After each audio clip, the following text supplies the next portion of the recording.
Assalamualaikum warahmatullahi wabarakatuh. Selamat pagi. Salam sejahtera untuk kita semua. Sebelum kita lanjutkan kuliah ini, marilah kita berdoa. Berdoa dipersilahkan.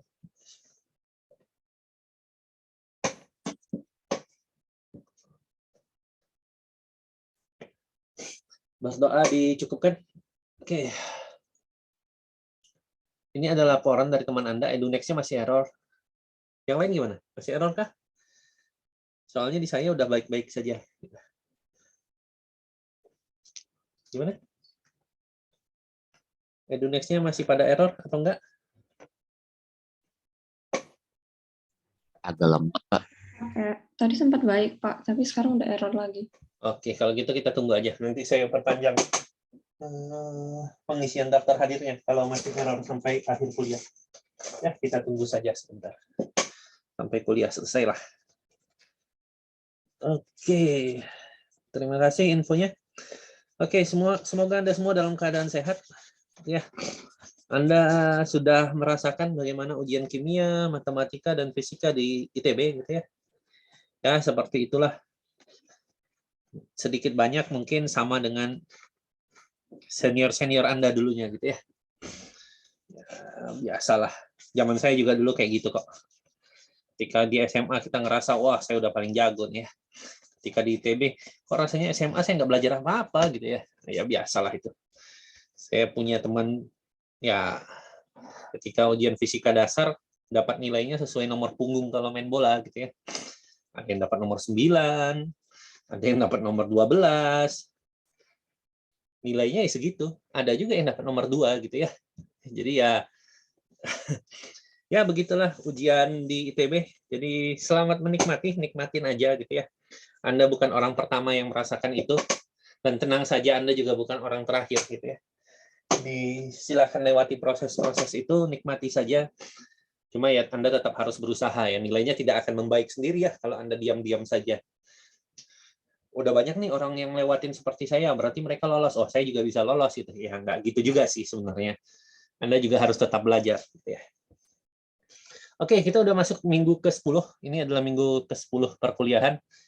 Kita total punya 15 minggu. Jadi kurang lebih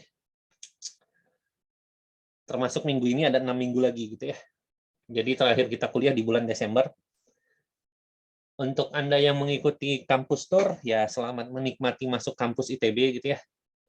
Harusnya di minggu-minggu depan gitu ya, harusnya sudah mulai kampus tour. Oke, hari ini kita akan melanjutkan molekul dan material. Molekul dan material, di pertemuan sebelumnya kita udah membahas padatan. Jadi kita udah bahas padatan. Kalau kita lihat terakhir itu kita udah sampai di, saya minta Anda untuk mengerjakan yang padatan, mana padatan ini?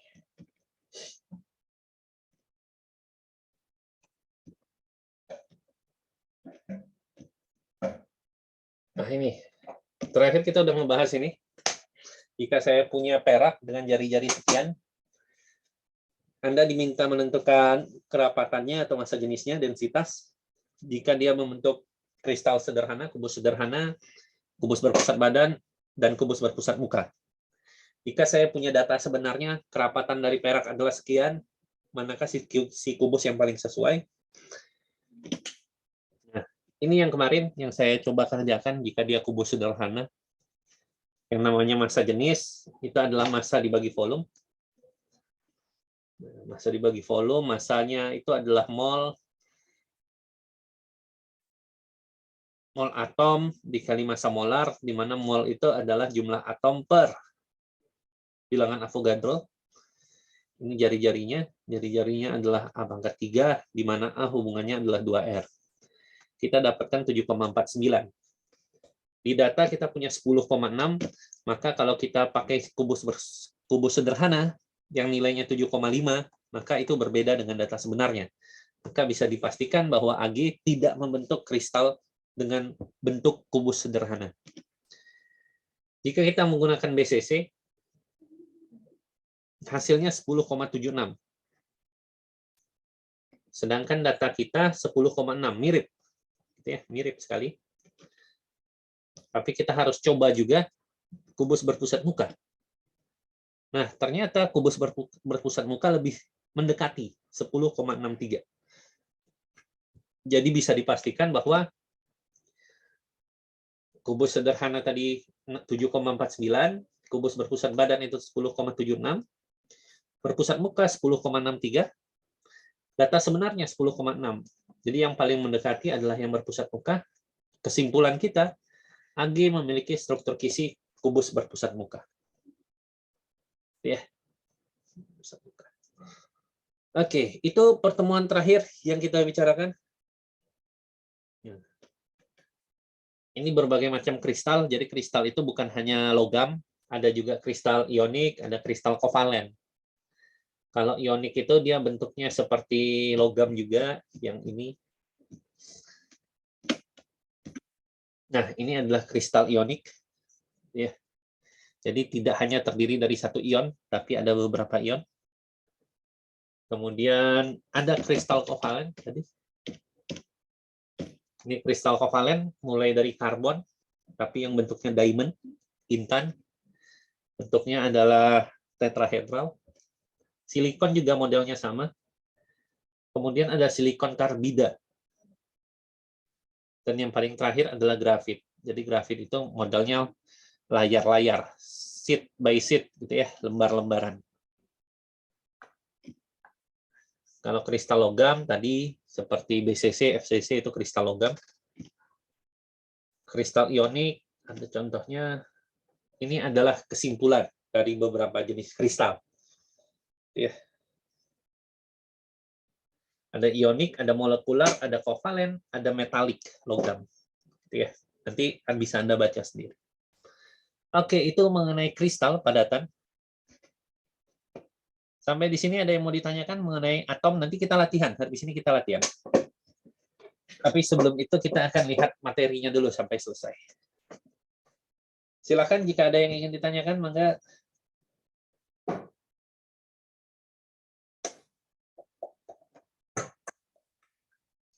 Oke, tidak ada. Yang masih error, EduNext-nya sabar ya. Saya coba dulu. Jangan-jangan saya error juga. EduNext.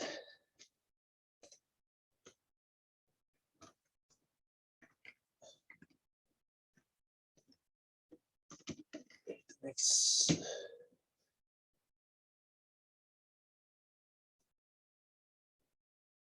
Oke, lama. Oke. Ya, EduNext-nya lagi lama, lagi lambat. Oke. Biarkan sajalah. Oke. Sekarang kita kembali ke slide yang dibawakan oleh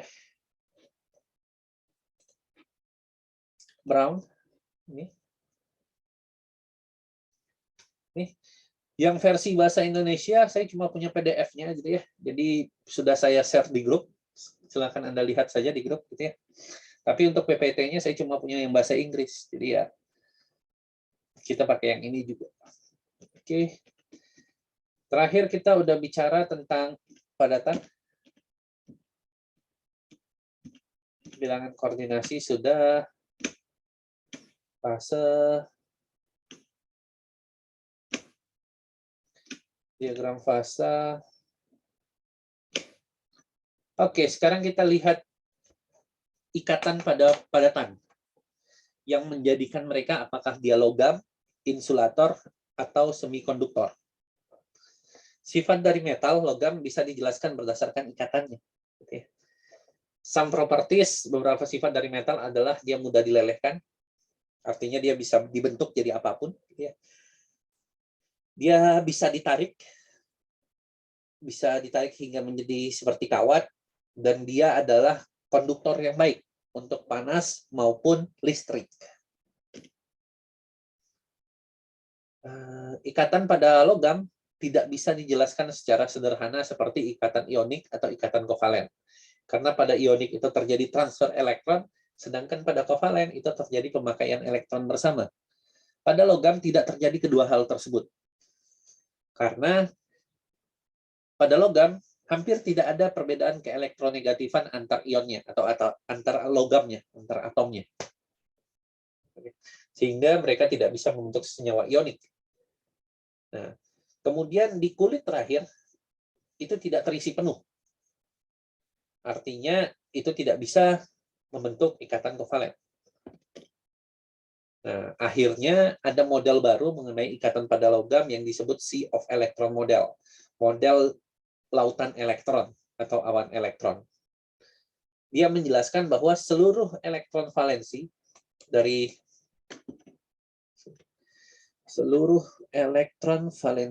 sebentar, presenter review.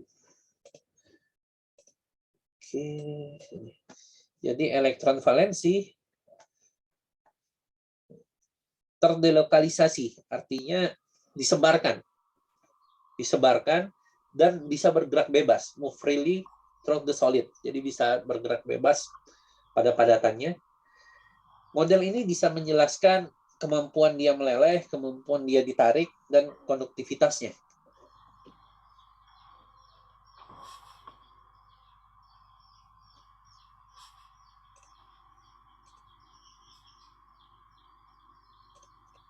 Oke.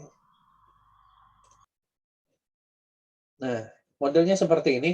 Jika saya punya logam, kemudian diberi tekanan di sini, maka dia bisa dibengkokkan.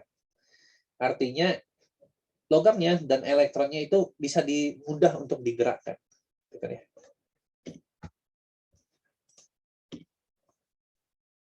Nah, jika yang tadi menjelaskan sifat kenapa dia bisa meleleh, bisa ditarik, bisa menghantarkan listrik, maka ada model kedua yang disebut band teori atau teori pita.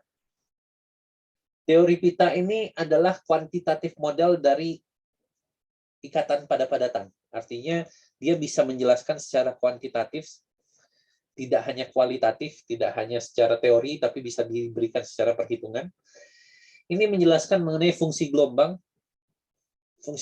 pada elektron valensi yang saling berinteraksi,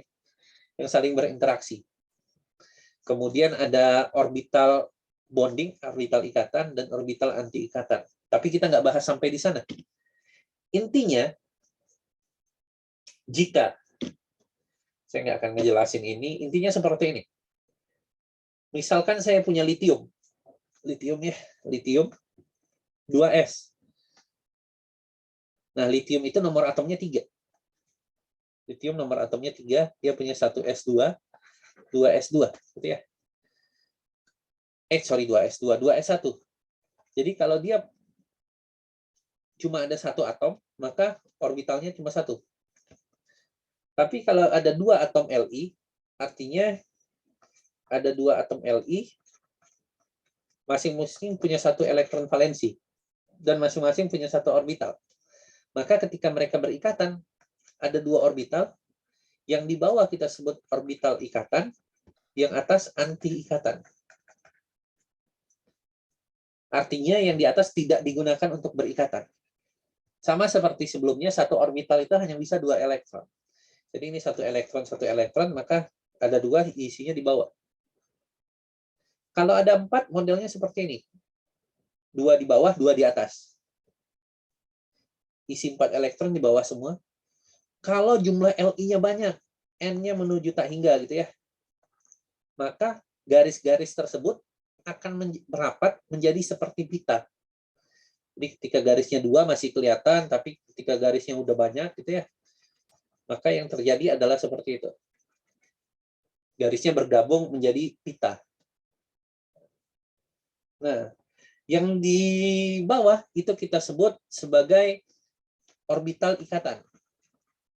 Ini anti ikatan. Jadi elektron itu akan mengisi yang di bawah, sehingga yang di atas akan kosong. Nah,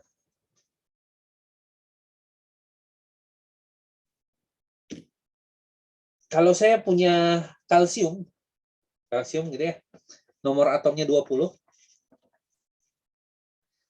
berapakah muatan? What is the charge of the core? Jadi muatan intinya berapa? Ca, kalau saya punya Ca, maka konfigurasinya 1s2, 2s2, 2p6, 3s2, 3p6, 3p6, dan 4s2. Yang kita sebut sebagai elektron valensi adalah kulit terluar. Maka elektron valensinya 2e, 2 elektron. Sehingga Ca akan membentuk Ca2+. Sehingga muatan intinya adalah 2+. Pas gitu ya, 2+.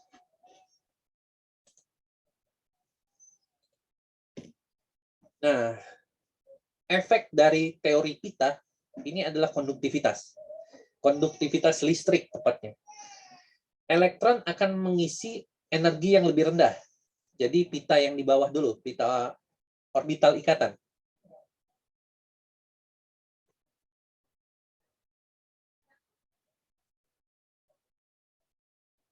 Ya, orbital ikatan. Kemudian terdapat perbedaan energi antara pita terisi dan pita yang kosong. Pita yang terisi elektron, valensi, kita sebut pita valensi. Sedangkan pita yang kosong, yang berada di atasnya, kita sebut pita konduksi. Perbedaannya kita sebut band gap, beda pita. Hal ini dapat menjelaskan sifat dari konduktor, induktor, dan semikonduktor.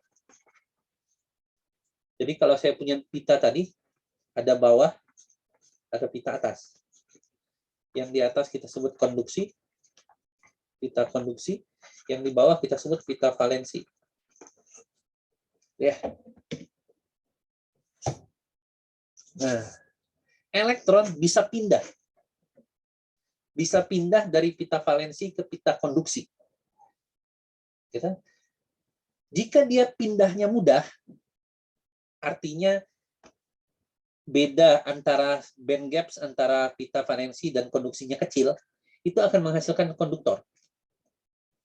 Atau bedanya besar, artinya elektronnya nggak bisa pindah, itu akan menjadikan insulator. Tapi kalau bedanya tidak besar, tidak kecil, gitu ya, itu akan menjadi semikonduktor. Maksudnya seperti apa, Pak? Maksudnya seperti ini. Ini yang hampir tidak ada bedanya, ini kan nggak ada bedanya ya, nempel. Artinya ada elektron yang bisa pindah dari bawah, bisa pindah ke atas. Dari pita valensi ke pita konduksi. Maka material yang pertama ini kita sebut metal atau konduktor. Tapi ketika bedanya terlalu jauh, jauh banget, artinya elektron mau pindah dia nggak sampai. Makanya dia balik lagi. Ini akan menghasilkan insulator. Tapi kalau bedanya tidak terlalu besar, itu akan menghasilkan semikonduktor. Jadi semikonduktor itu bedanya tidak terlalu besar. Jadi pada suatu kondisi, kalau saya punya elektron, dia akan bisa, kalau kita kasih energi, dia bisa pindah. Tapi kalau kita nggak ngasih energi, ya udah dia di bawah saja. Gitu ya. Dia nggak punya kekuatan untuk melompat. Tapi kalau insulator, itu hampir tidak mungkin dia pindah. Karena band gap-nya terlalu besar. Ini yang kita sebut diagram energi. Antara pita valensi yang di bawah dan pita konduksi yang di atas. Oke, yang ini jawabannya apa? AWK?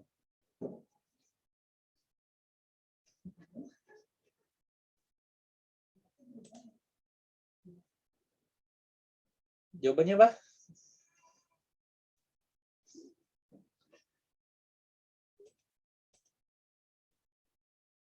ABC? C, Pak. C, ya. Yang A, ini nggak tahu saya kenapa dia misah ya. Yang ini jelas, ini konduktor atau metal. Ini insulator, jaraknya gede. Yang ini bukan metal, bukan insulator, bukan semikonduktor. Karena ini ada gap antara sama-sama pita konduksi gitu ya. Jadi ini gambar ngasal doang ini. Gitu ya. Jadi jawabannya adalah C. Karena diamond intan adalah insulator, maka beda antara pita valensi dan pita konduksinya besar. Jadi jawabannya C. Nah, khusus untuk semikonduktor yang tadi jaraknya tidak terlalu besar, dia bisa kita kasih doping. Doping itu dop tambahan, gitu ya, tambahan. Semikonduktor itu akan menghasilkan dua tipe. Ada yang N-type, ada P-type. N itu dari kata negatif, gitu ya. P itu dari kata positif. Artinya kalau N-type, kita ngasih doping yang kayak elektron, yang elektron valensinya banyak, karena negatif kan ya. Artinya kita ngasih yang valence electron rich.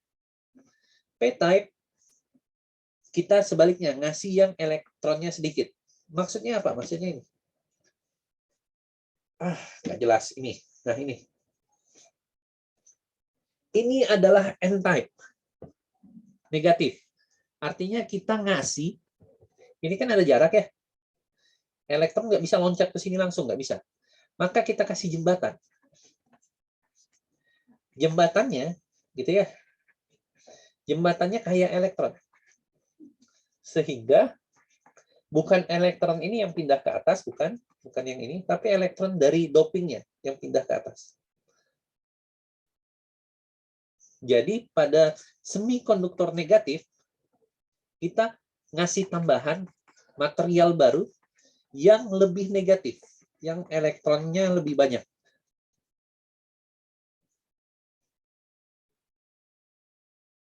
Oke.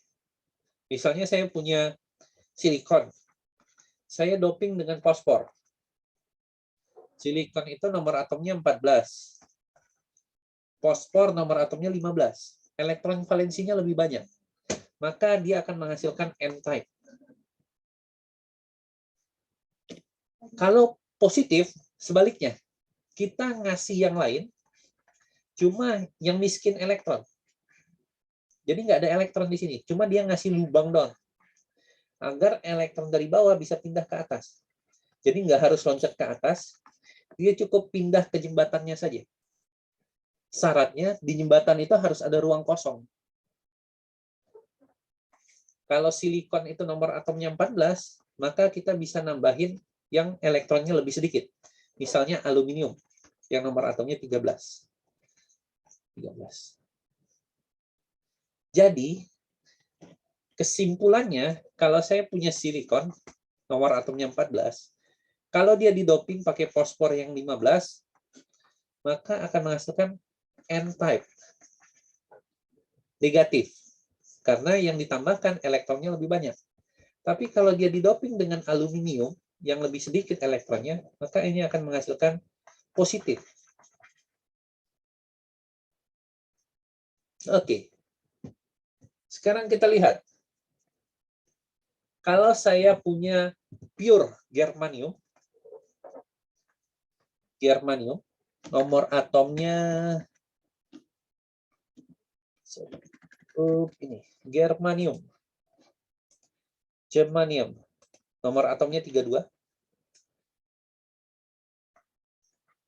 Kita mau doping sama gallium arsenik fosfor.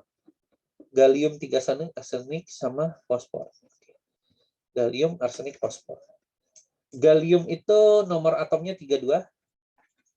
Arsenik itu 33. Fosfor itu 15. Oke.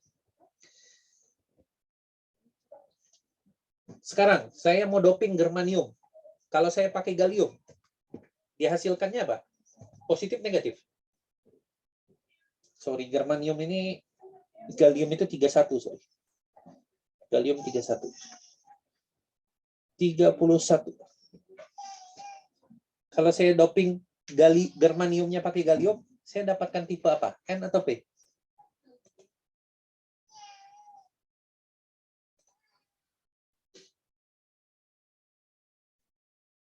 N atau P? Saya dapatkan tipe apa? P, Pak. P, benar. Kita akan dapatkan tipe P. Kalau arsenik? N. N. Kalau fosfor? P. P atau N? P. Pak. Jawabannya N.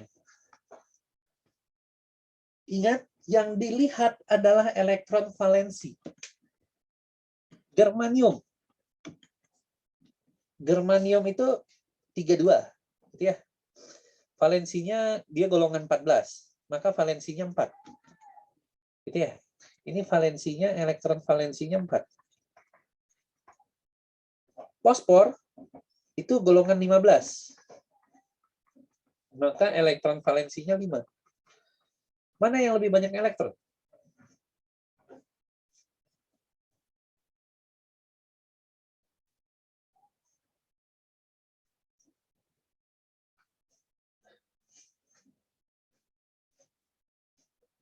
Layar saya nggak berubah ya? Oh, lama berubahnya.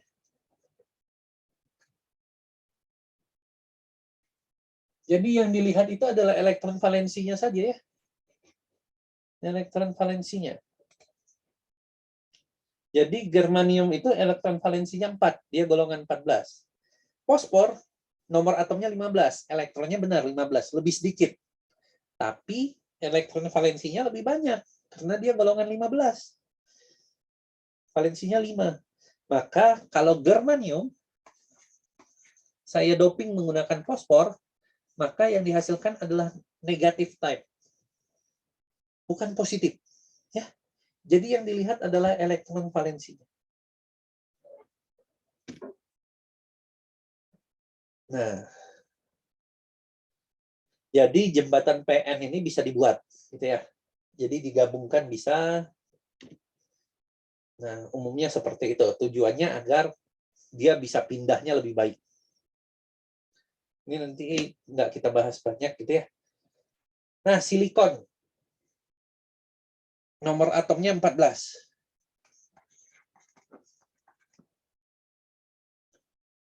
Oke.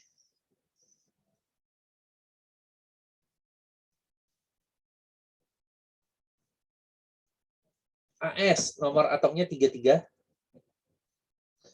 Gallium nomor atomnya 31.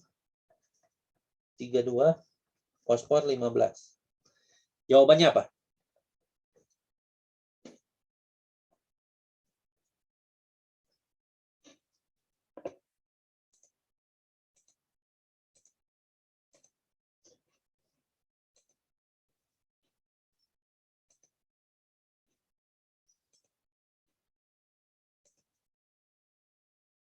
Jawabannya siapa? Yang mana jawabannya? Unsur mana yang bisa digunakan sebagai dopan pada silikon agar dihasilkan semikonduktor tipe P? Tipe positif.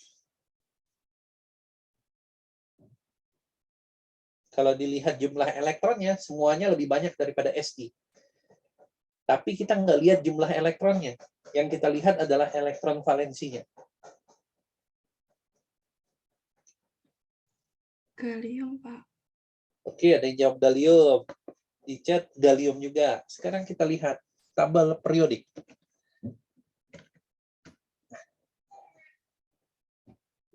Silikon ada di sini, di golongan 14. Gitu ya.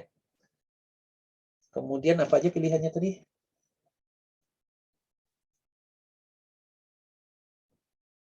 Ada arsen, ada silikon, ya. Ada arsen itu di sini. Golongan 15, elektronnya lebih banyak. Kemudian ada fosfor, golongan 15, lebih banyak juga. Germanium. Germanium itu satu golongan sama Si, maka dia nggak bisa jadi dopan, gitu ya. Gallium itu lebih sedikit, dia golongan 13. Maka jawabannya adalah gallium. Jadi yang akan menghasilkan tipe P, ini tipe P. Layar saya berubah nggak sih? Atau masih tabel periodik? Berubah. Berubah, oke, berarti internet saya jelek.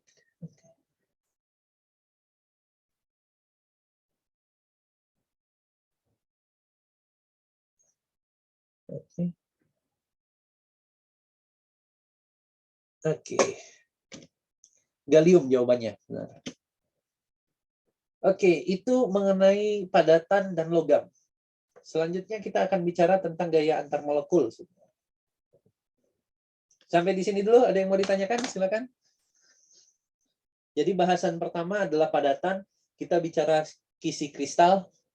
Kemudian bahasan kedua adalah ikatan pada logam.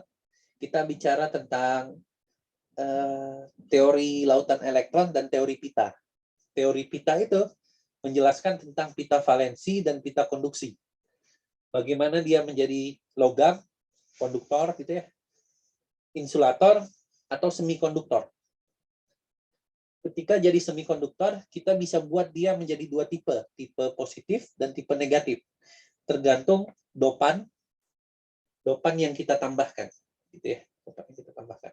Kalau kita menambahkan dopan yang kaya elektron valensi, maka dia jadi negatif.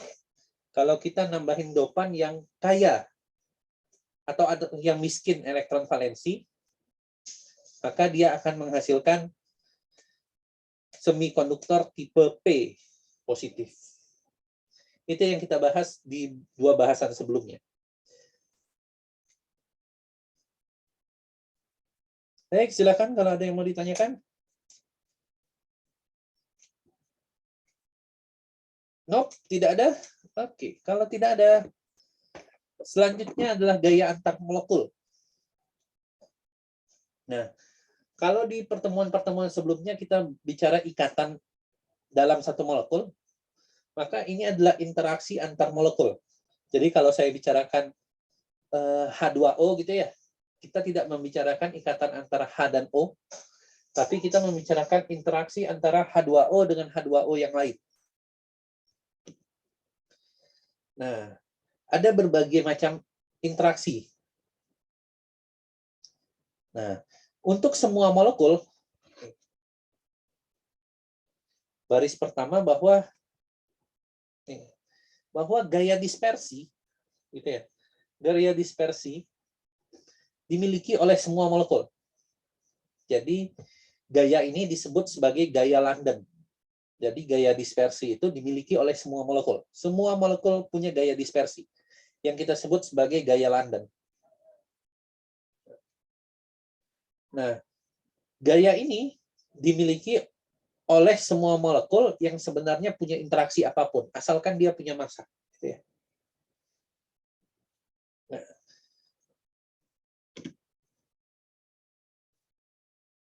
ini banyak sekali kata-katanya ya.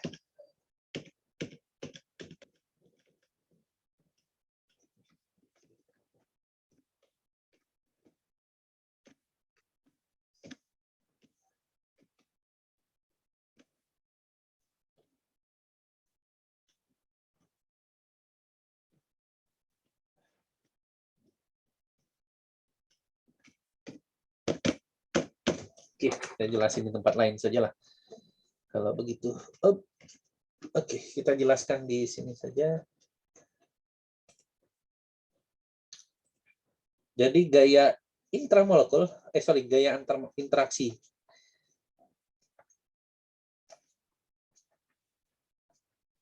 Interaksi antar molekul. Yang pertama itu kita sebut dispersi, gaya dispersi. Dispersion force. Ini disebut sebagai gaya London. Ini dimiliki oleh semua molekul. Jadi semua molekul punya gaya dispersi London. Gitu ya. Atau ini disebut sebagai interaksi van der Waals. Interaksi van der Waals. Jadi sama aja sebenarnya. Oke. Contohnya apa? Contohnya misalnya saya punya H2. Ya, ketemu dengan H2 yang lain. Pada dasarnya, H2 sama H2 mereka tidak bisa berinteraksi. Kenapa? Karena mereka nggak punya muatan, gitu kan ya. Tetapi akan ada suatu kondisi di mana tiba-tiba negatifnya akan berat ke sini. Apa aja seperti itu. Dan positifnya positif.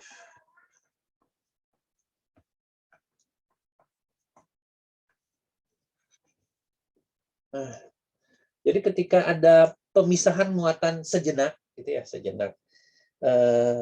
Instantaneous, ya sejenak gitu ya. Mereka bisa berinteraksi. Nah, interaksi inilah yang kita sebut sebagai dispersi London. Dispersi London. Jadi pada kenyataannya mereka tidak punya muatan. Tapi ketika ada orang lain, maka muatan itu bisa terinduksi. Jadi tiba-tiba ikatan itu muncul. Sama seperti misalnya, saya punya F sama F. Ini kan F sama F sama-sama tidak bermuatan. Karena atomnya sama. Jadi keelektronegatifannya sama. Anda masih ingat bahwa keelektronegatifan adalah kemampuan atom untuk menarik elektron. Atau dengan kata lain, kemampuan satu atom menjadi ion negatif. Atau dia narik elektron lah. Sehingga dia bermuatan negatif. Nah, kalau kita lihat F sama F ini nggak punya muatan, karena atomnya sama. Perbedaan keelektronegatifannya 0. Tapi ketika ada F yang lain, bisa saja tiba-tiba ini bagian sini positif, gitu ya, bagian sininya negatif. Ini negatif, ini positif. Sehingga modelnya seperti itu. Jadi yang besar itu artinya elektronnya banyak. Mereka bisa berinteraksi. Nah, interaksi sesaat ini yang kita sebut sebagai dispersi London atau gaya terinduksi London. Jadi dia munculnya sesaat saja. Terus hilang lagi, terus muncul lagi, terus hilang lagi. Jadi prinsipnya adalah awalnya mereka tidak ada kepolaran, dipol-dipolnya nggak ada, cuma dipol-dipolnya bisa muncul sesaat. Ya. Jadi ini pada interaksi van der Waals secara keseluruhan tidak ada delta keelektronegatifannya 0. Contohnya ini. Contohnya yang lain, misalnya saya punya CH4.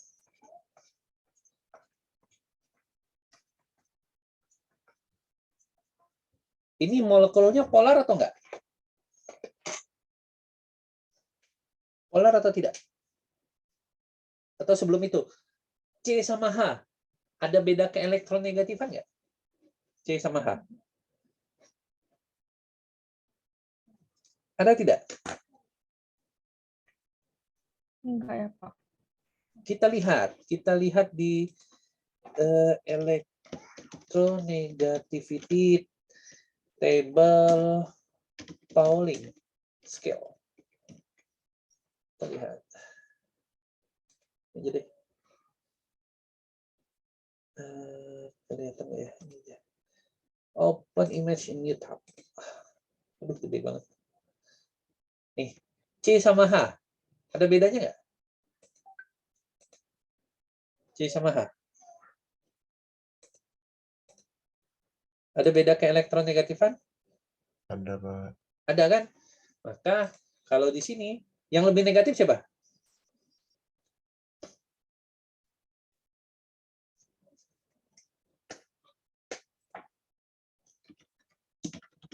Yang lebih negatif siapa? C atau H? C, Pak. C. Artinya elektron itu akan menuju C. Elektronnya menuju C. Arah E-nya nggak usah saya tulis. Sehingga yang ini akan positif. Yang ini akan negatif. Ya. Jadi elektron itu menuju C semua. Kenapa? Karena keelektronegatifan C itu lebih besar. C 2,5, H-nya 2,1. Lebih besar C. Artinya C itu menarik elektron lebih kuat. Sehingga arahnya ke C. Ya. Nah, tapi kalau semua gayanya diresultankan, arah panahnya diresultankan, totalnya berapa?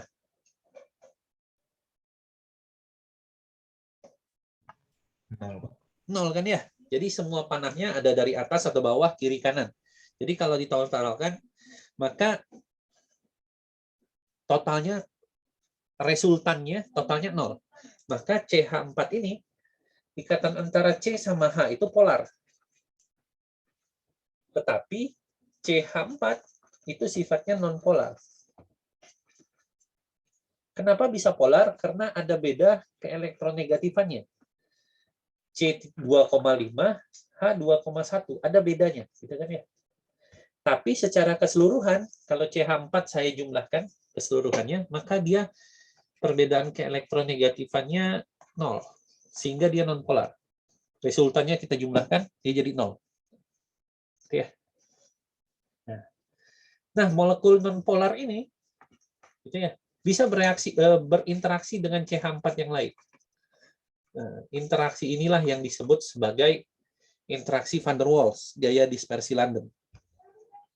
Jadi, interaksi van der Waals muncul ketika perbedaan keelektronegatifannya, atau jangan keelektronegatifan deh, molekulnya non-polar. Dia non-polar.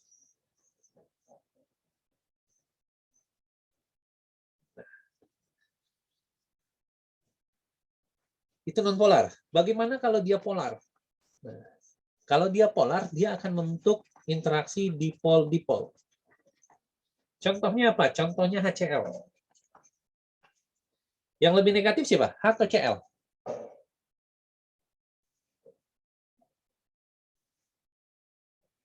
Ini, oh ya, ini kita bicarain interaksi antar molekul yang kovalen ya.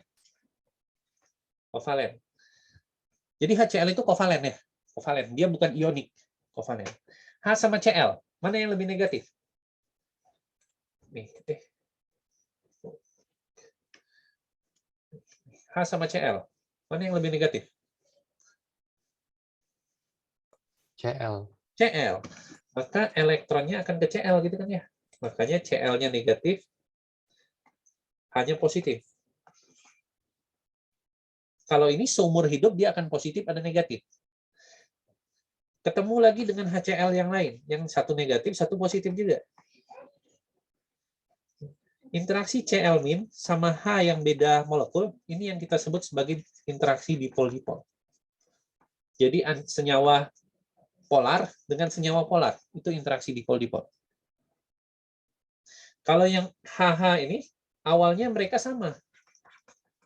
Nggak ada muatannya. Tapi suatu saat mereka menjadi seperti ini. Nah, ini disebut dispersi London.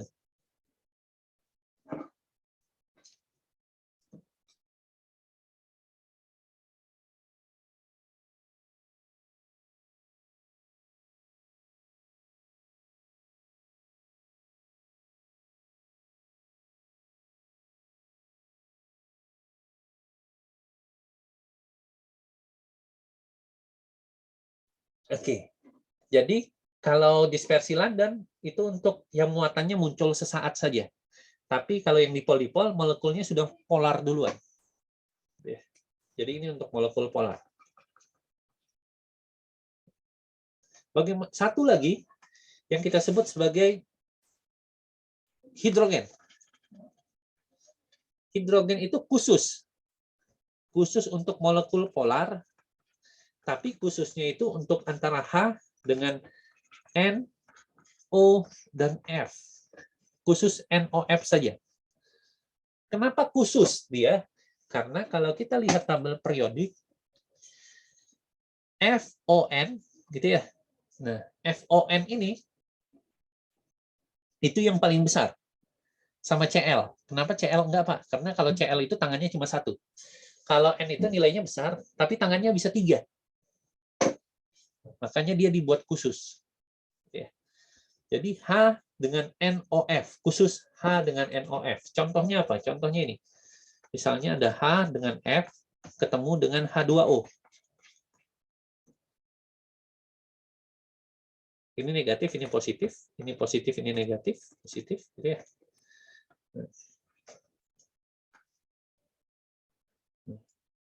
H ini bisa bereaksi dengan F yang di sini. Nah, ini kita tidak sebut dipol-dipol, tapi kita sebutnya hidrogen. Kalau ini, saya ketemu HBr. Br itu negatif, H itu positif. Ini, antara H dengan Br, itu kita sebut dipol-dipol. Misalnya saya punya CH4. H dengan O di sini. Itu kita sebut apa? CH4, tapi H-nya dari C. H4, O-nya dari H2O. Itu kita sebut apa? Apakah hidrogen?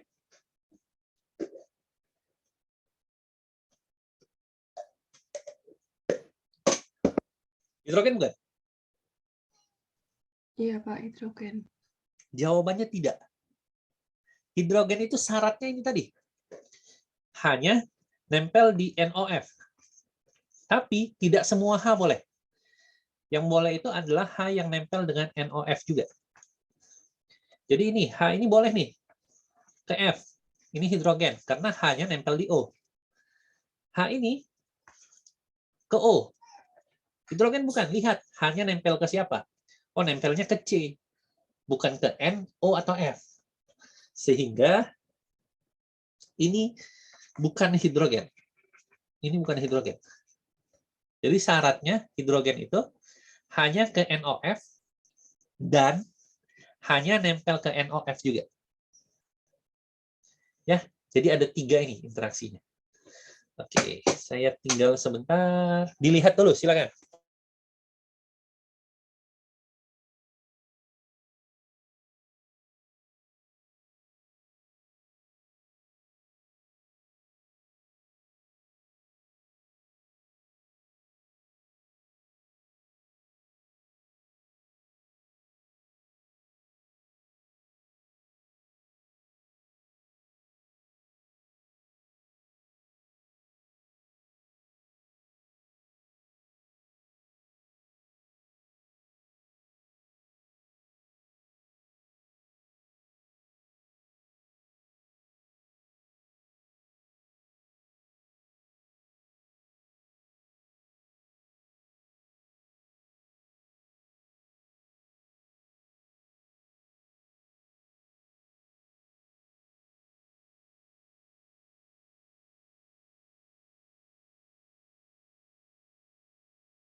Oke, baik. Kita kembali lagi. Oke, baik. Silakan kalau ada yang mau ditanyakan mengenai gaya antar molekul. Kalau senyawa ionik udah jelas. Kalau senyawa ionik itu interaksinya elektrostatik, gitu ya, antar muatan. Kalau ini enggak, beda. Kovalen khusus kita bahas kovalen. Kumaha, ada yang mau ditanyakan? Silakan. Nanti kita latihan. Kita akan lihat untuk soal seperti ini, untuk materi ini, soal yang muncul seperti apa biasanya, gitu ya.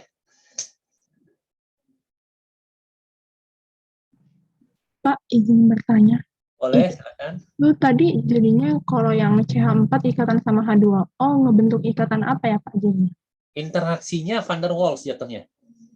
Oh, Jadi gini, misalnya nih saya tanya, ada pertanyaan seperti ini. Kalau saya punya interaksi misalnya NH3, dia berinteraksi sama misalnya H2O deh. Sebutkan interaksi antar molekul yang muncul. Ada apa saja?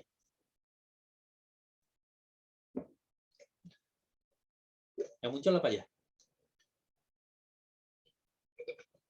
Ada interaksi apa saja? Jawabannya. Antara NH3 sama H2O.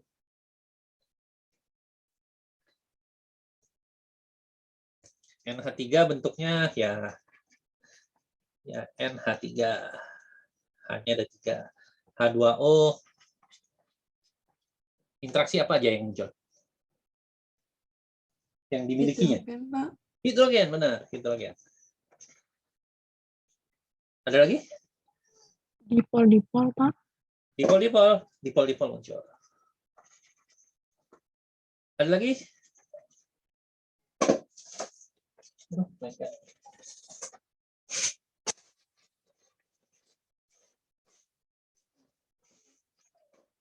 Satu lagi ini pasti ada van der Waals atau dispersi London. Kenapa ada, Pak? Karena semua molekul pasti punya van der Waals. Gitu ya? Pasti. Jadi molekul yang memiliki van der Waals ini kita lihat dari massa molarnya. Jadi semua yang punya massa molar, yang punya berat, yang punya massa, itu pasti punya van der Waals dan dispersi London. Tapi kalau ditanya, dari ketiga ini yang paling dominan mana? Maka yang paling dominan jawabannya ini. Oke. Jadi, kalau saya punya H2 sama N2 misalnya, maka Anda harus mikir yang pertama itu pasti dia punya van der Waals atau dispersi London. Oke. Apakah dia punya dipol-dipol atau hidrogen? Anda harus lihat muatannya, gitu ya. Oh, dia nggak punya NOF nih, H-nya nggak ada NOF, M-nya nggak punya H, maka dia nggak punya hidrogen. Oh, ini nggak ada muatan nih, H sama H, N sama N, nggak punya muatan, dia nggak ada dipol, maka dia cuma punya ini. Jadi Anda harus berpikir bahwa semua molekul dia pasti punya van der Waals. Pertanyaannya, itu dominan nggak? Itu jadi dominan kalau dia nggak punya interaksi yang lain. Tapi kalau dia punya interaksi yang lain, maka itu nggak jadi dominan. Oke. Jadi dari ketiga interaksi ini, ya, semuanya harus memiliki interaksi van der Waals. Itulah kenapa dia dibahas di pertama. Karena semua molekul punya itu. Nah, untuk dipol-dipol dan hidrogen itu tidak semua. Tergantung kepolarannya. Kalau dia polar, dia bisa jadi dipol-dipol. Tapi kalau polarnya sangat besar, dia bisa jadi hidrogen. Oke, terima kasih Erensa pertanyaannya tadi. Jadi saya juga ingat apa yang perlu disampaikan. Oke, Mangga, yang lain silakan jika ada yang mau ditanyakan lagi.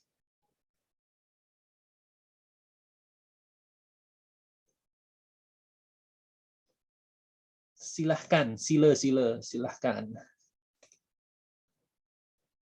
Ada dipol-dipol dan lain sebagainya gitu ya. Polaran, nah modelnya seperti itu. Ikatan hidrogen.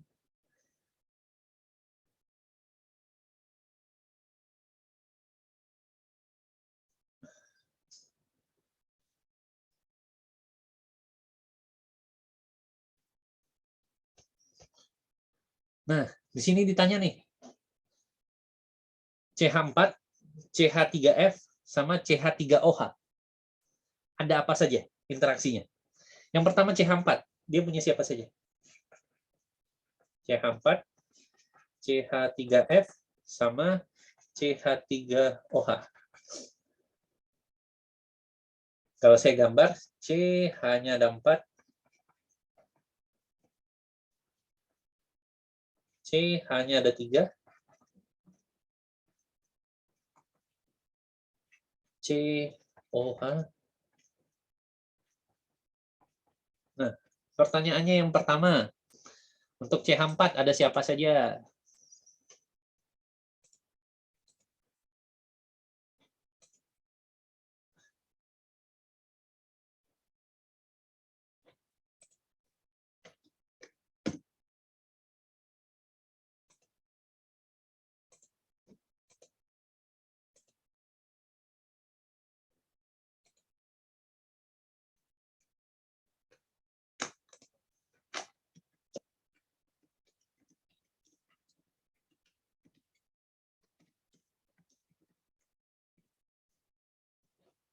Ada siapa aja yang CH4?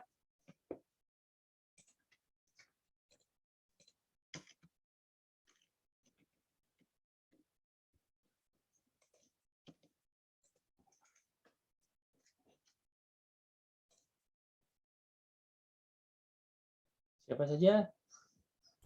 Van der Waals. Van der Waals. Ada yang lain nggak?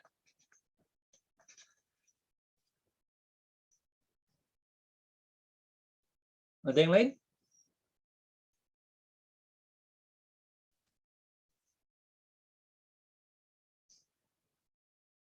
Ada yang lain? Selain Van der Waals di CH4? Hidrogen, Pak. Hidrogen? Nggak ada. Hidrogen itu harus NO sama F. Dia harus punya NOF. Nah, kalau gaya London, ini sama aja kayak Van der Waals, sama aja. Ya, Van der Waals sama gaya London itu sama aja. Ya.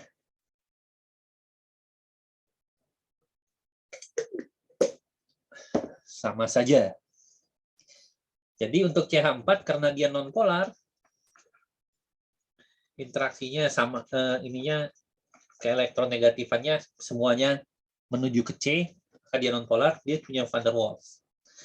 Kalau CH3F, kalau kita lihat gambarnya, ini polar atau nonpolar?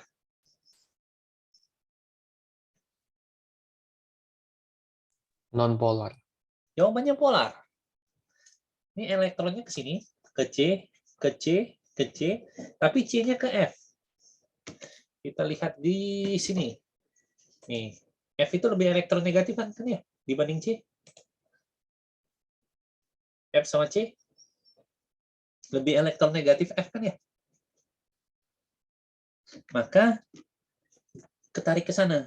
Jadi kalau kita resultankan semua keelektronegatifannya, itu nggak seimbang, tidak sama dengan 0. Maka CH3F ini jadi senyawa polar. Kalau dia polar, selain dia punya Van der Waals, dia juga punya, jangan dandan, dipol. Pertanyaannya, dia punya hidrogen nggak?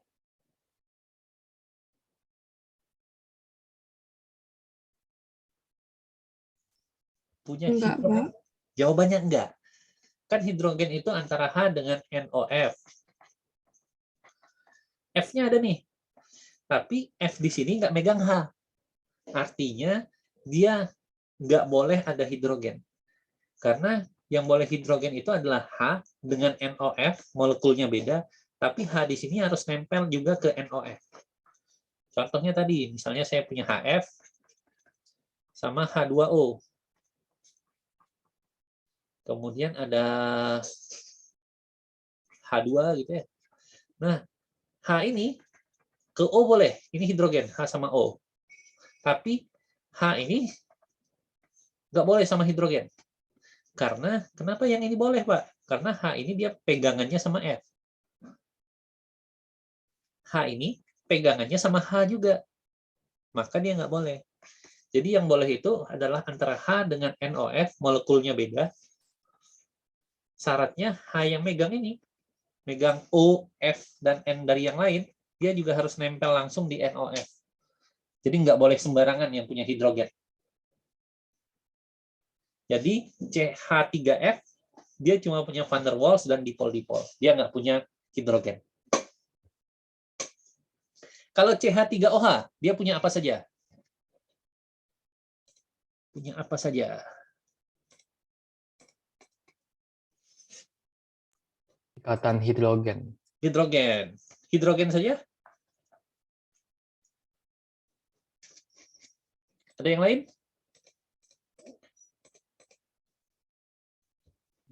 Van der Waals, Pak. Van der Waals dia punya. Punya yang lain? Pasti punya dipol-dipol.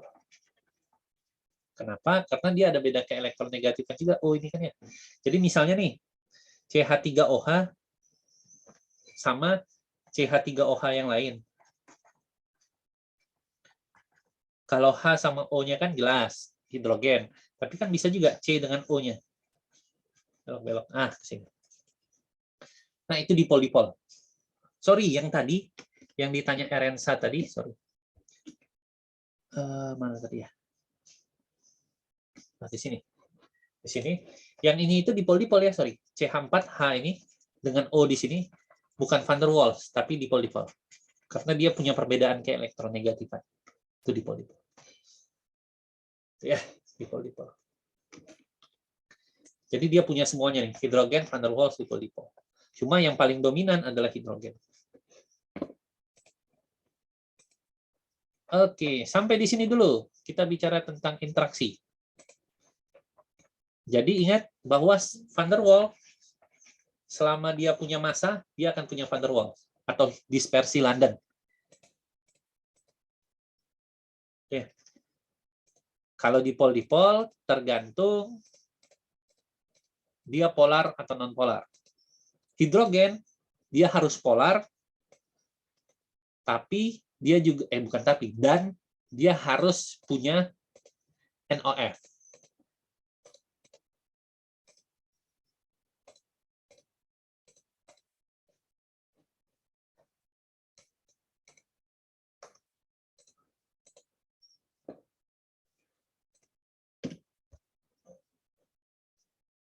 Oke, ini panjang ikatan, kita nggak lihat dulu, ini nggak perlu.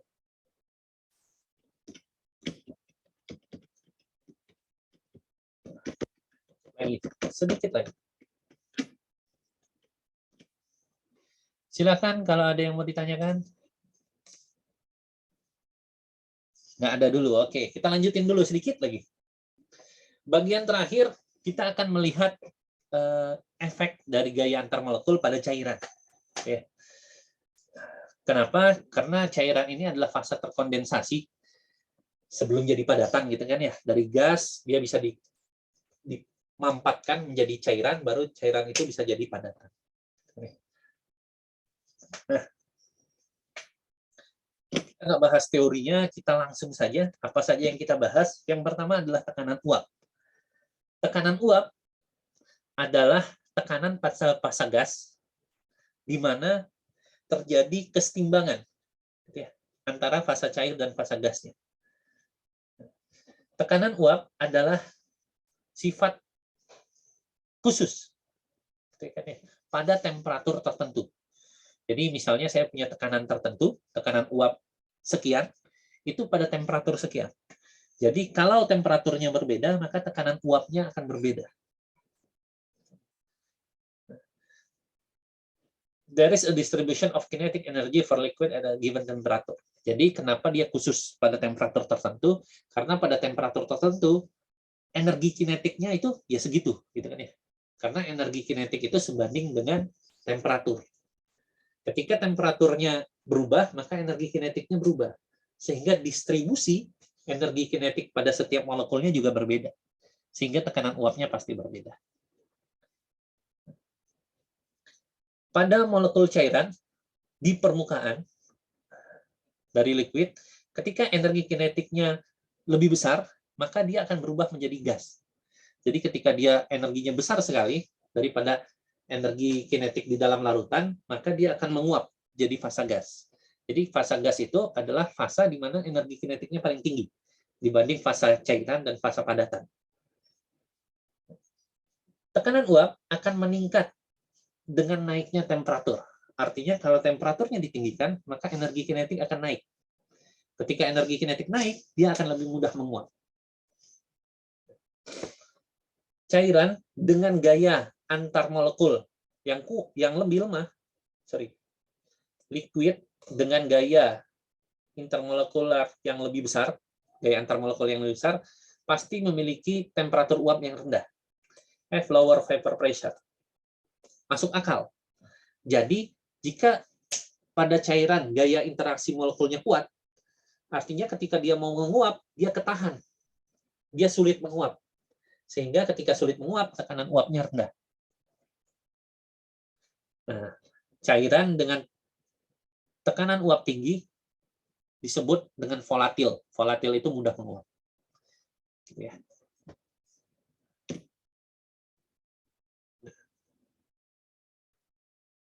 Nah, ini contohnya lah bagaimana menghitungnya. Jadi kita nggak bahas ini.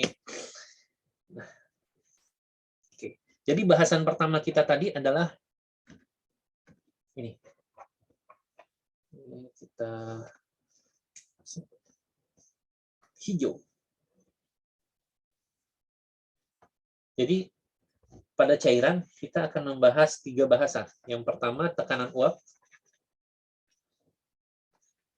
Yang kedua adalah titik didih.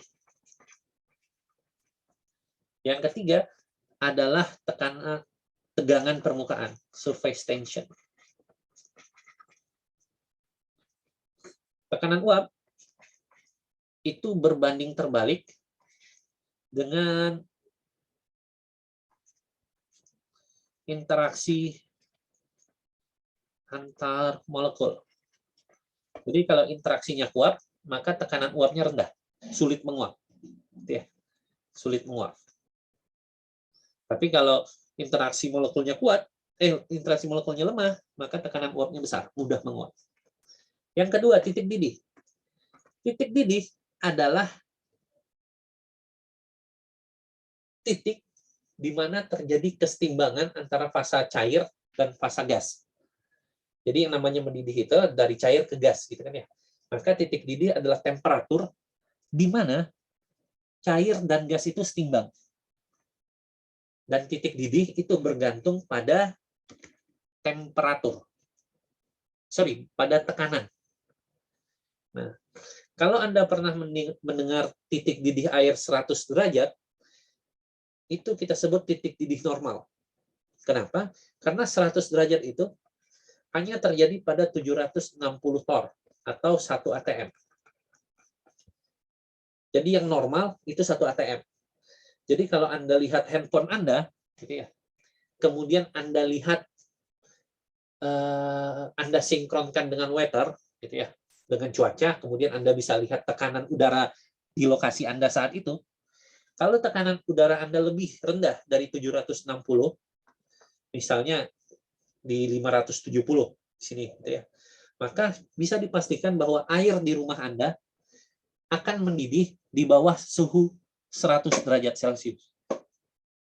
Karena kalau kita lihat kurvanya, temperatur itu sebanding dengan tekanan. Jadi kalau tekanannya naik, temperaturnya juga naik.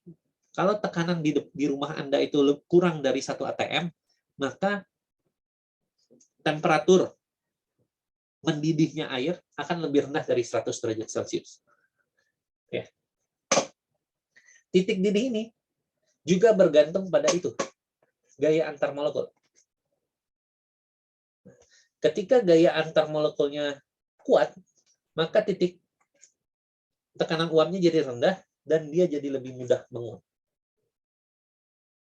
Kenapa menguapnya rendah, Pak? Artinya Nah, tekanan uap itu adalah tekanan di sini. Kalau tekanan di permukaan ini rendah, maka sangat mudah agar dia pindah ke atas, gitu kan ya. Kita kasih energi yang rendah saja, dia akan jadi gas. Maka titik didihnya akan semakin kecil. Jadi gaya antar molekul, gitu kan ya. Kalau gaya antar molekulnya kuat, tekanan uapnya rendah, titik didihnya tinggi.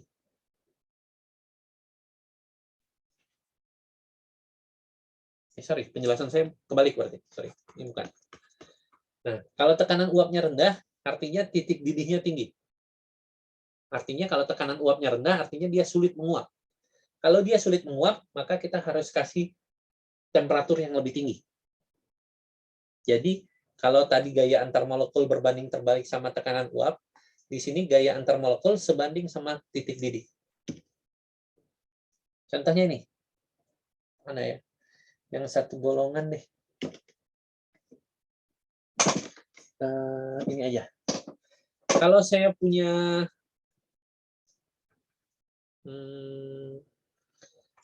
HCl, OHF, HCl, HBr, HI. Oke. Mana yang interaksi antar molekulnya paling kuat? Atau pertanyaannya, mana yang titik didihnya paling tinggi? HF, HCl, HBr, HI. HF bukan ya, Pak? HF, kenapa? HF itu ada ikatan hidrogen. Oke, yang kedua siapa?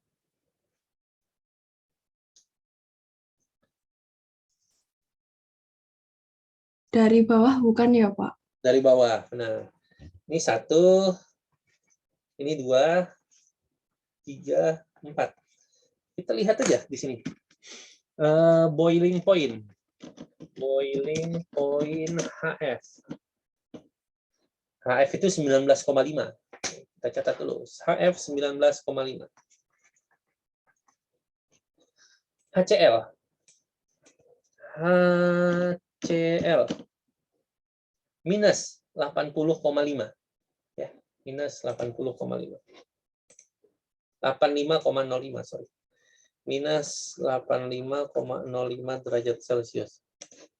HBr minus 66. HI minus 35. Minus 66. Minus 35.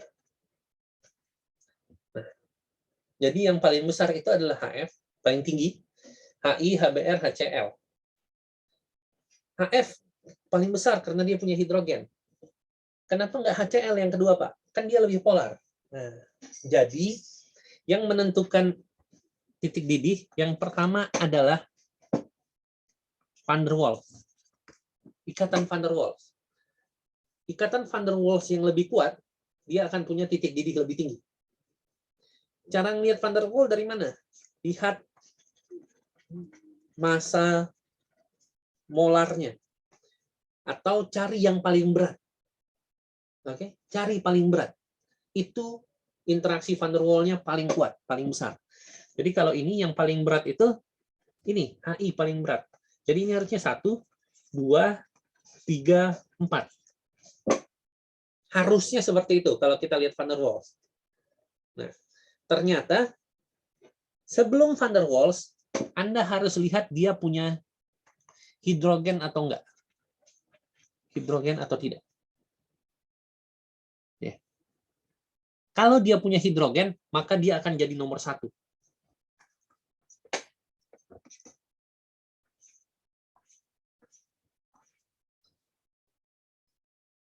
Dia jadi nomor 1.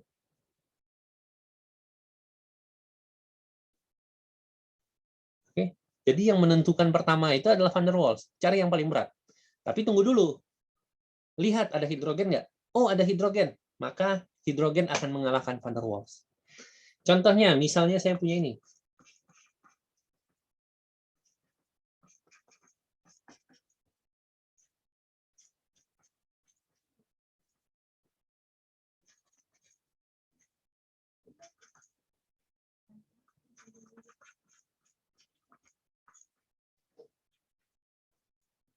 Saya punya molekul 1, 2, dan 3. Mana yang titik didihnya paling besar? 1, 2, 3. Mana yang paling besar?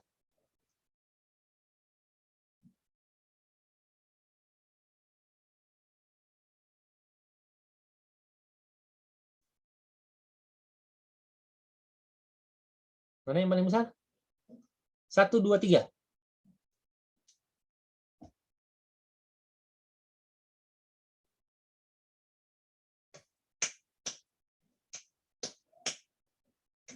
Tiga bukan, Pak.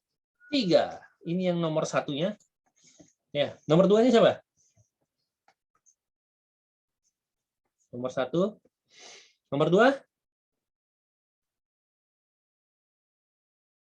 2. 3 gitu ya. Kita lihat beratnya. Oh, ini CH3OH. Oh, ini BR-nya 2. Oh, ini BR-nya 3. Oh, dia lebih berat. Maka dia nomor 1. Terus lihat, ada hidrogennya. Oh, ini ada hidrogen 1. Ini ada hidrogen 1. Oh, ini juga ada hidrogen 1. Oh, hidrogennya sama, jadi nggak ngaruh. Tapi kalau saya punya satu lagi,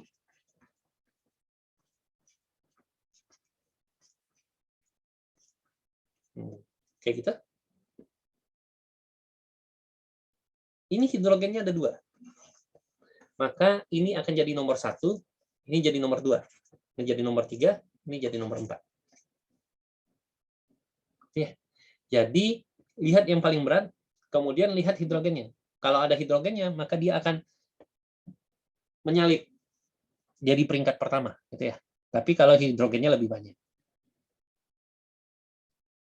Jadi titik didih itu yang menentukan adalah interaksi van der Waals dan ikatan hidrogen. Dipol-dipol gimana? Nggak ngaruh. Ya. Jadi kita tidak bicarakan dipol-dipol.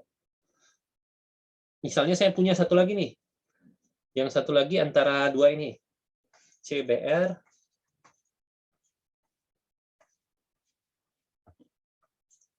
BR lah semua gitu ya. Sama BR, Cl. Kalau kita lihat ke elektronegatifan, antara BR sama Cl, lebih negatif Cl kan ya? Artinya kalau saya punya ini, maka kepolaran ini akan lebih besar, karena ada Cl-nya. Tapi, kalau kita lihat titik didihnya, yang ini akan lebih besar daripada titik didih yang ini. Pak, ini kan lebih polar. Pertanyaannya, lebih berat mana? Oh, lebih berat yang ini. Maka ini lebih tinggi titik didihnya. Tapi kan ada hidrogen itu kan polar, Pak. Dia punya hidrogen nggak? Nggak punya. Ya udah, jangan bicarain hidrogen. Kan dia nggak punya. Jadi, dipol-dipol tidak mempengaruhi si titik didih. Jadi, yang mempengaruhi itu cuma 2. Apakah dia lebih berat, van der Waals? Apakah dia punya hidrogen? Di luar itu jangan dibicarakan. Oke? Yang terakhir itu adalah ini. Tegangan permukaan. Tegangan permukaan itu muncul ketika ini. Kalau kita lihat molekul di dalam larutan, interaksinya sama kuat. Ada dari atas, bawah, kiri, kanan, semuanya sama. Ditarik oleh semua arah. Tapi kalau di permukaan, yang narik dari atasnya nggak ada. Duh. Apa?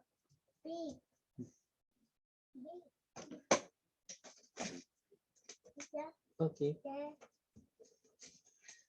Kalau yang di permukaan, yang narik dari atasnya nggak ada. Jadi tidak ada keseimbangan gaya di sana, keseimbangan gaya. Maka muncullah tegangan permukaan.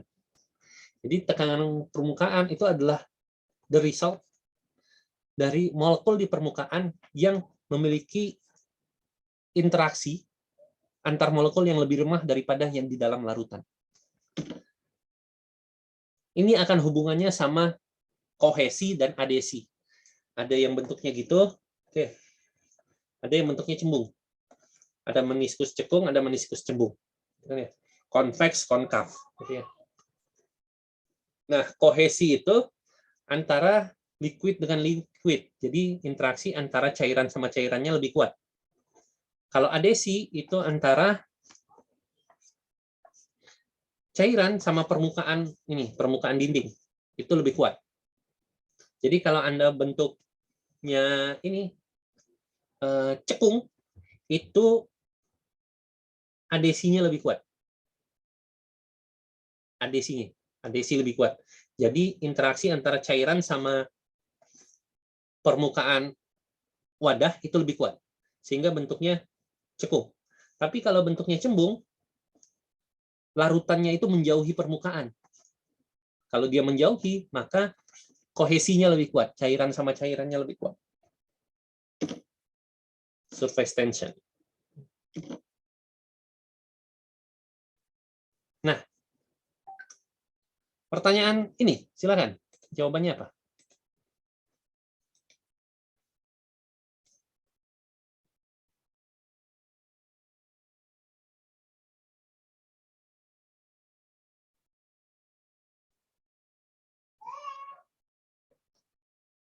Suatu senyawa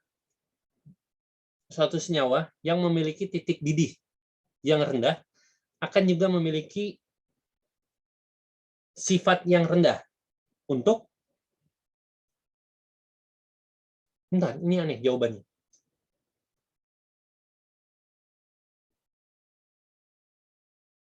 Oke, benar. Oke, benar. Jadi logiknya gini. Kalau dia titik didihnya rendah, kebalik nih, salah dia, pasti salah. Ini jawabannya dia buat surface vapor pressure. Ini jawabannya ini vapor pressure. Ini kayaknya salah. Jadi gini, kalau saya punya titik didih rendah, oke, artinya dia mudah menguap atau sulit.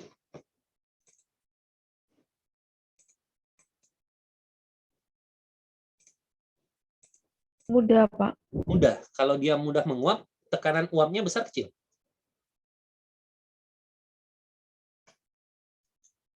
Besar.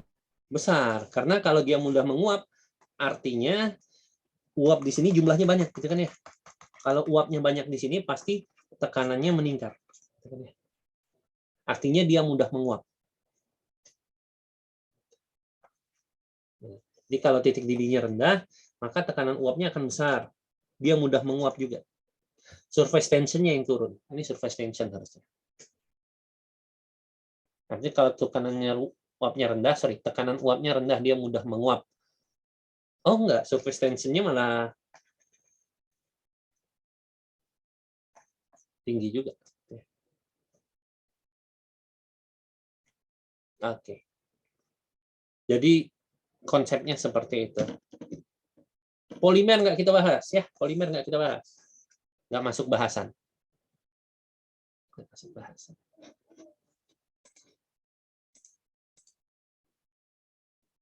Oke. Sisanya nggak kita bahas. Oke, silakan kalau ada yang mau ditanyakan. Saya akan cari satu soal dulu, 1-2 soal yang akan kita bahas.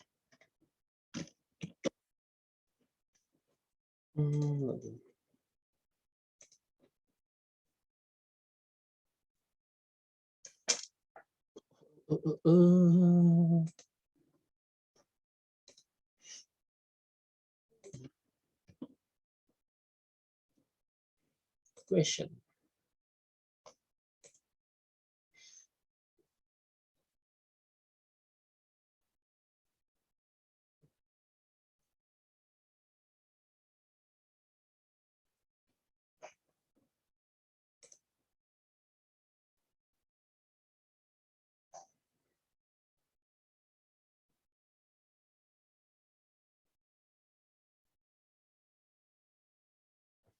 Ini. Oke.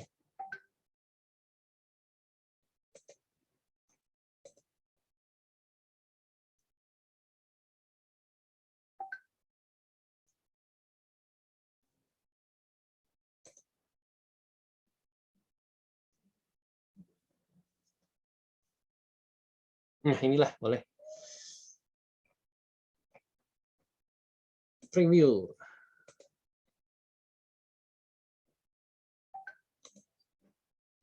Ini soalnya. Kelihatan?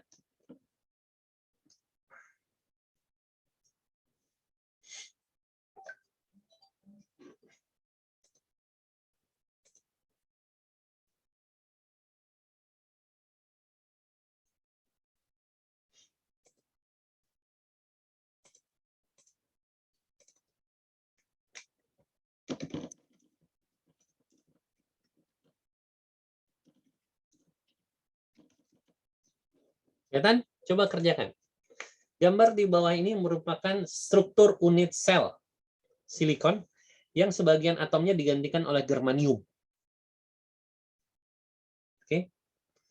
Berdasarkan sel satuan di atas, jumlah atom Si berapa? Dan jumlah atom Ge berapa? Saya ubah settingannya dulu, Sean. Oke, udah. Ini gambarnya.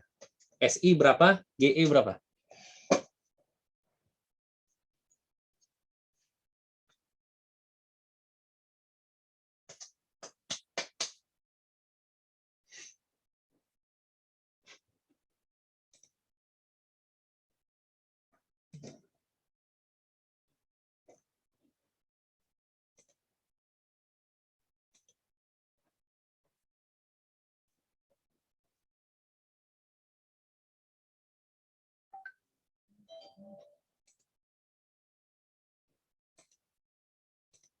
Berapa? Si-nya berapa?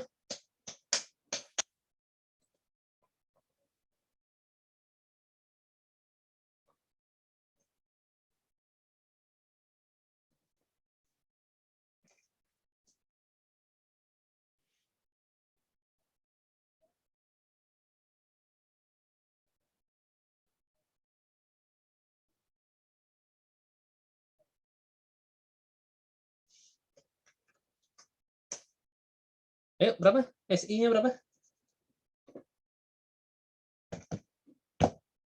Notate lah.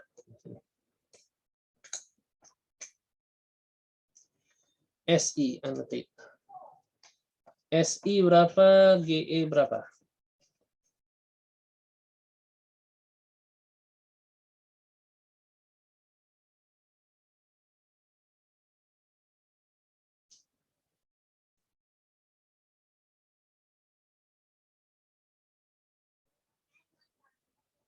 Si yang warna hitam. Ge yang warna pink.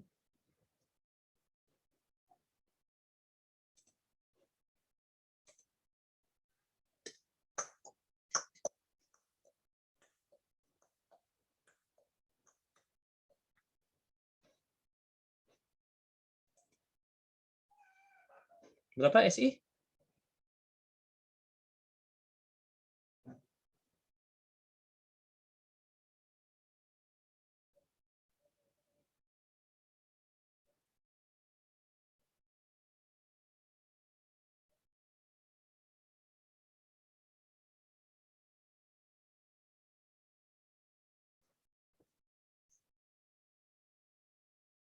Halo.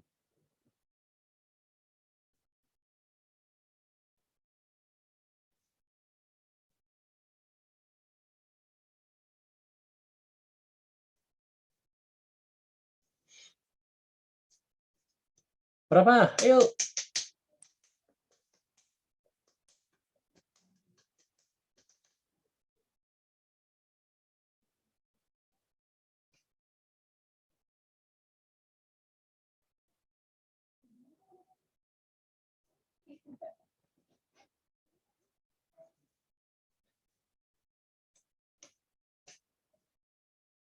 Kita lihat Si-nya, Si-nya.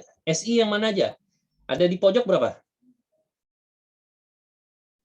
1, 2, 3,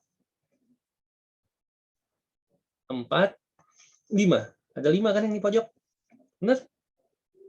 Maka 5 dikali 1/8. Tambah yang di sisi.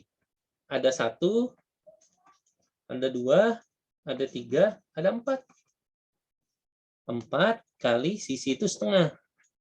Tambah ada 2 yang di dalam. Tambah 2 kali 1. Totalnya berapa tuh? 5 kali 8 tambah 4 kali setengah tambah 2 kali 1. 2 kali 1 2, 4 kali setengah 2, 4. 5 kali 1/8.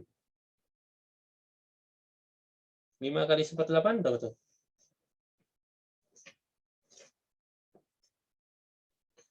5 bagi 8 tambah 4. 4,625 jawabannya. Atau saya salah? Oh iya, ini ada lagi nih. Oh, nggak benar kok. Yang hitam aja kan? Hitam semua udah saya coret kan? 4,625. GE-nya ada yang di pojok. 1, 2, 3. Ada 3. Kali 1/8 tambah. Di sisi. 1, 2. Cuma ada 2. 2 kali setengah. Tambah. Yang di dalam ada 1, 2. 2 kali 1. Maka berapa nih?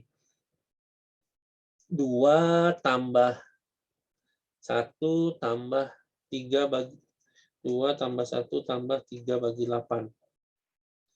3,375.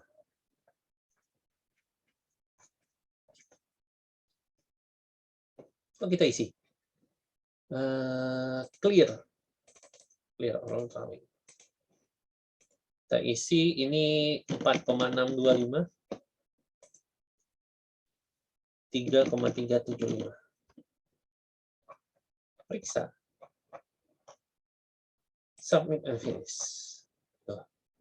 4,4625 benar. 3,375. Ini soal kuis, soal ujian tahun lalu. Modelnya seperti ini.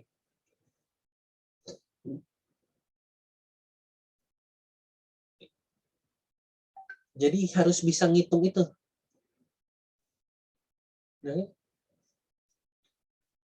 Oke, kita akan lanjutkan soal ini, atau Anda kerjakanlah soal inilah.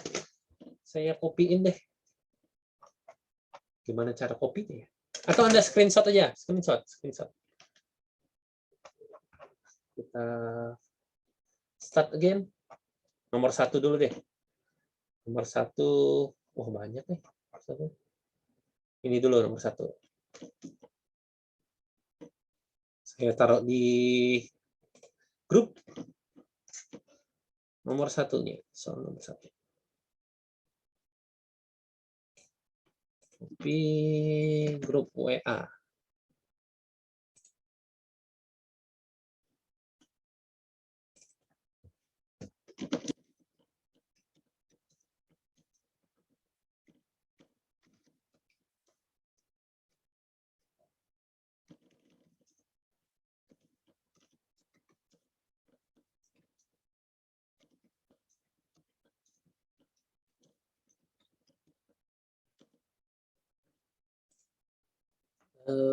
K07.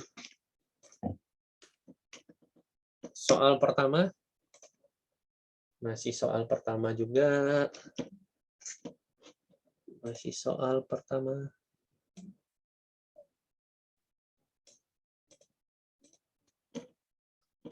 Oke. Soal kedua.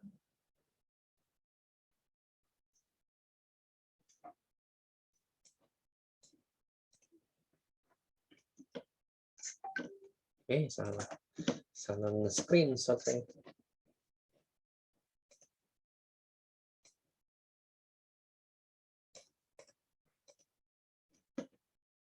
Nomor 2.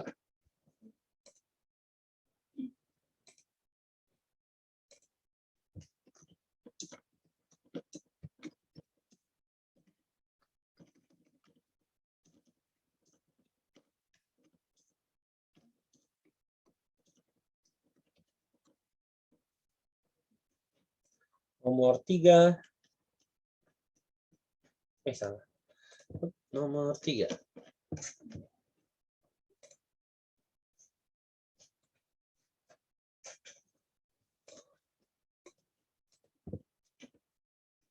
Nomor 3. Oke, soalnya sudah saya screenshot di grup. Nanti jawaban Anda akan kita input di pertemuan selanjutnya.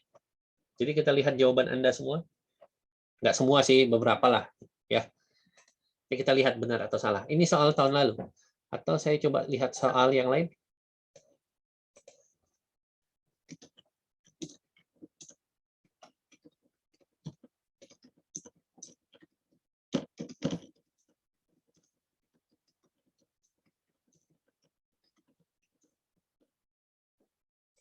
Satu lagi.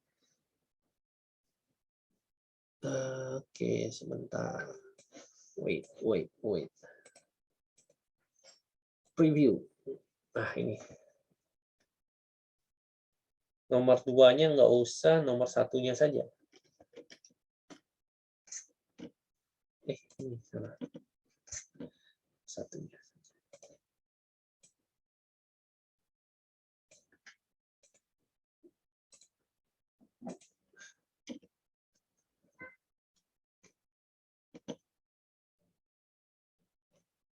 Oke, ada lagi nggak ya soal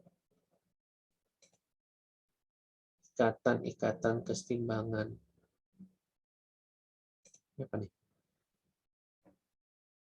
Oke, satu lagi deh. Preview.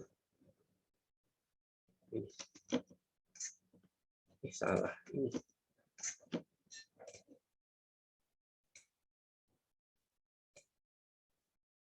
Oke, ini satu lagi. Last. Oke, itu soal latihan saya taruh di grup. Silahkan diisi. Kita akan bahas di pertemuan selanjutnya. Ya. Mangga, kalau ada pertanyaan sebelum dibubarkan, sudah lewat nih.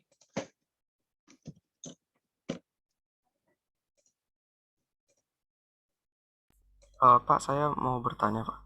Silakan. Yang soal 1 pertanyaan 4 itu pilihannya apa ya, Pak? 1 pilihan 4. Oh iya, Yang sifat materi. ada pilihannya ya. Oke, sebentar. Bisa di-back. 1, 4. Oh ini. Pilihannya itu. Oke, Pak, terima kasih. Kita taruh lagi lah.